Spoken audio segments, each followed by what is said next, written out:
भारत की foreign policy fail हो चुकी है और 5 दिनों में इतना नुकसान हुआ है इंडियंस का, 13 लाख करोड़ रुपए डूब गए शेयर बाजार में। तो भैया ट्रंप जो है वो 500% तक टैरिफ लगाने का प्लान कर रहे हैं और इसके लिए उन्होंने एक बिल को सपोर्ट किया है, जो कि अगर क्लियर हो जाता है तो उन सभी देशों पर 500% टैरिफ लगेगा जो रूस से तेल खरीदते हैं। और इस बीच यूएस के जो कॉमर्स सेक्रेटरी हैं उन्होंने ये बोला कि भाई इंडिया के साथ ना हमारी ट्रेड डील होने वाली थी, टैरिफ को लेकर बात बन जाती, लेकिन मोदी को बोला गया कि भाई कॉल कर लो, लेकिन मोदी ने कॉल नहीं किया ट्रंप को, जिसकी वजह से ये बात नहीं बनी। मैं ऐसा पर्सनली मानता हूं कि मोदी ने कॉल नहीं किया, ये अच्छा किया, क्योंकि हमारे देश का भी एक गौरव है, हम जिससे चाहें उससे तेल खरीद सकते हैं, इसमें अमेरिका की दादागिरी नहीं चलनी चाहिए। लेकिन यहाँ पर प्रॉब्लम ये है कि भाई जिस तरह से यूएस दादागिरी कर रहा है, तो भाई हम चीन से दोस्ती का हाथ बढ़ा रहे हैं और चीन को गले लगाने की तैयारी में। ये वही चीन है जिसने पाकिस्तान को, हमारे सबसे बड़े दुश्मन को, ऑपरेशन सिंदूर में सपोर्ट किया। 2020 में गलवान में चीनी सैनिकों के साथ जो संघर्ष हुआ, उसकी वजह से 20 सैनिक हमारे शहीद हो गए थे। लेकिन इतनी बड़ी चीजें होने के बाद भी सरकार जो है चीनी कंपनियों को वापस एंट्री देने वाली है इंडिया में। तो भैया राइटर्स की एक रिपोर्ट आई है, उसके मुताबिक चीनी कंपनियां जो सरकारी ठेके ले रही थी पहले, उनको बैन कर दिया गया था 2020 में इस संघर्ष के बाद, लेकिन अब उन्हें वापस से एंट्री देने की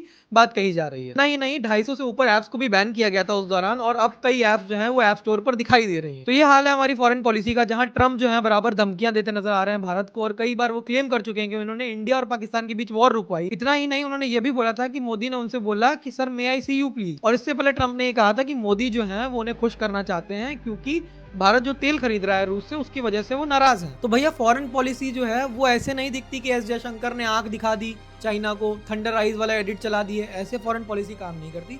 जब फॉरेन पॉलिसी काम करती है ना, तो हमारे देश के कई देशों के साथ रिश्ते अच्छे दिखाई देते हैं। जो अभी हमारा हाल है, उससे हमारी स्थिति बहुत बुरी नजर आ रही है।